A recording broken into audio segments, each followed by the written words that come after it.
PM Shri പദ്ധതിക്കെതിരെ വിമർശനങ്ങളും എതിർപ്പുകളും ഉയരുമ്പോഴും പദ്ധതി നടപ്പിലാക്കിയ വിദ്യാലയങ്ങളിൽ നിന്നും മികച്ച പ്രതികരണമാണ് പുറത്തുവരുന്നത്. പദ്ധതി നടപ്പിലാക്കിയതോടെ അടിസ്ഥാന സൗകര്യ വികസനത്തോടൊപ്പം പഠനവും നിലവാരം ഉയർത്താൻ കഴിഞ്ഞതായി കോഴിക്കോട് ബെസ്റ്റ് ഹിൽ വിദ്യാലയത്തിലെ അധ്യാപക വിദ്യാർത്ഥികൾ അഭിപ്രായപ്പെടുന്നു.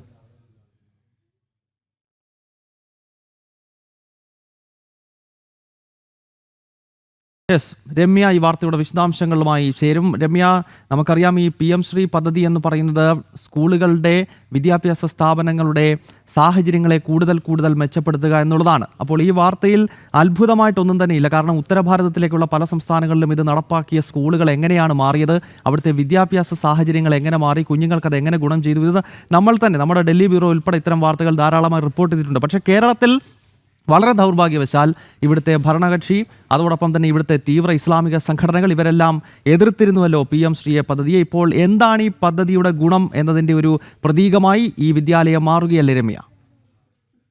തീർച്ചയായും ഗൗതം, ഈ PM ശ്രീ പദ്ധതി പിന്തുടരുന്ന സ്കൂളുകളെ പറ്റിയുള്ള വാർത്തകൾ തന്നെയാണ് നമ്മൾ നൽകിയിട്ടുള്ളത്. അതായത് അടിസ്ഥാന സൗകര്യം ഉൾപ്പെടെ സ്കൂളിന്റെ സമഗ്രമായ വികസനമാണ് ഈ പദ്ധതിയിലൂടെ ലക്ഷ്യം വെക്കുന്നതെന്നും ഈ പദ്ധതി പിന്തുടരുന്നതിലൂടെ സ്കൂളുകൾക്ക് എന്ന് തന്നെയാണ് അധ്യാപകരും അതുപോലെ തന്നെ വിദ്യാർത്ഥികളും ഒരുപോലെ അഭിപ്രായപ്പെടുന്നത്.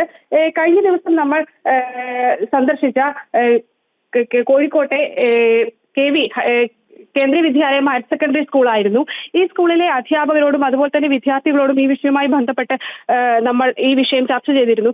ഇതിൽ നിന്ന് നമുക്ക് മനസ്സിലാക്കാൻ കഴിയുന്നത് ഇത് തന്നെയാണ്. കാരണം സമഗ്രമായ വികസനമാണ്, അടിസ്ഥാന സൗകര്യ വികസനമുണ്ട്. സ്കൂളിന്റെ പുതിയ ബിൽഡിങ്ങുകൾ, അതുപോലെ തന്നെ സ്മാർട്ട് ക്ലാസ് റൂമുകൾ ഉൾപ്പെടെയുള്ള കാര്യങ്ങൾ, കുട്ടികൾക്ക് പഠനത്തിനുള്ള സൗകര്യം, അതായത് വളരെ സമഗ്രമായി തന്നെ വിശാലമായ സൗകര്യങ്ങളാണ് സ്കൂളിൽ ഒരുക്കാൻ കഴിയുന്നത്. അതുപോലെ തന്നെയാണ് ഇവർക്ക് പഠനത്തോടൊപ്പം തന്നെ മറ്റ് ആക്ടിവിറ്റീസിലും മറ്റുള്ള പാഠ്യേതര വിഷയങ്ങൾ കൂടെ ഉൾപ്പെടെ, അതായത് ചെറിയ തൊഴിലുകൾ അഭ്യസിക്കുന്നതിനോടൊപ്പം തന്നെ നൈപുണ്യ വികസനവും കുട്ടികൾക്ക് സമഗ്രമായ വികസനം സാധ്യമാകുന്നുണ്ട് ഈ PM ശ്രീയിലൂടെ എന്നുള്ളത് തന്നെയാണ് കുട്ടികളും ഈ വിഷയവുമായി ബന്ധപ്പെട്ട് നമ്മളോട് സംസാരിച്ചപ്പോൾ നമുക്ക് പറയാൻ കഴിയുന്നത്.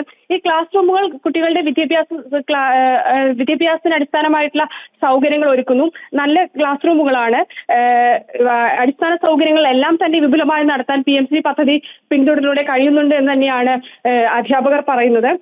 അതുപോലെ തന്നെ പഠനത്തോടൊപ്പം തന്നെ തൊഴിൽ ചെയ്യാനുള്ള സൗകര്യവും ഈ പദ്ധതിയിലൂടെ ലക്ഷ്യം വെക്കുന്നു, അല്ലെങ്കിൽ അത് വിദ്യാർത്ഥികൾക്ക് സാധിക്കുന്നു എന്നുള്ളത് തന്നെയാണ് വിദ്യാർത്ഥികളും ഒരേ സ്വരത്തിൽ പറയുന്നത്. ഓക്കെ രമ്യ, ഈ പദ്ധതി PM ശ്രീ പദ്ധതി വന്നു കഴിഞ്ഞാൽ എങ്ങനെയാണ് നമ്മുടെ കുഞ്ഞുങ്ങൾക്ക് അത് ഗുണം ചെയ്യുക എന്നതിന്റെ പ്രതീകമായി കേരളത്തിലെ ചുരുക്കം സ്കൂളുകൾ മാറുന്നു. ഈ പദ്ധതി നടപ്പാക്കിയ സ്കൂളുകളിലേക്ക് പോയി കഴിഞ്ഞാൽ തന്നെ എന്താണ് PM ശ്രീ എന്നതിലൂടെ, എന്താണ് ദേശീയ വിദ്യാഭ്യാസ നയം എന്നതിലൂടെ കേന്ദ്ര സർക്കാർ, നരേന്ദ്രമോദി സർക്കാർ ഉദ്ദേശിക്കുന്നത് നമുക്ക് മനസ്സിലാകും. അത് കൃത്യമായി പ്രേക്ഷകരിലേക്ക് എത്തിക്കുകയാണ് കോഴിക്കോട് നിന്ന് രമ്യ ചെയ്തത്.